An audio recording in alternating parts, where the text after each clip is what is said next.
The effect of the El Nino phenomenon in the country or the severe drought is still being closely monitored.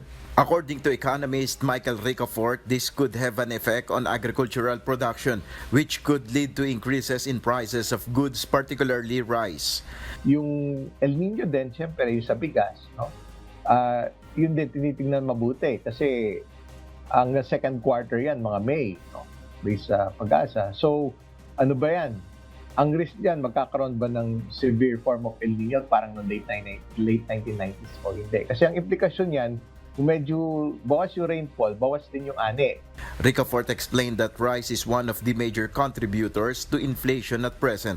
In addition to El Nino, the threat of geopolitical tensions or ongoing conflicts in other countries, such as the Russia-Ukraine conflict and turmoil in the Middle East, may still affect the supply of petroleum products.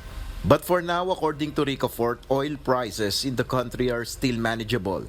So far, relatively stable naman yung langis, no? Still among the lowest in 2 years. Na-manage naman mabuti diplomatically, tsaka yung mga central banks yung trabaho. Kaya yung nagtaas silang interest rates, yung demand, minak.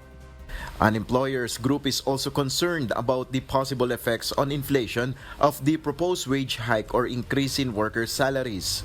Yung mga kumpanya, ipapatong yung cost yung increase na yan sa produkto nila. Di tataas ang bilihin. Pag tumaas ang bilihin, hindi naman na exempted yung mga farmers, yung mga tricycle drivers doon sa presyo na yun. Sabi sila, wala naman sila pag-uhugutan.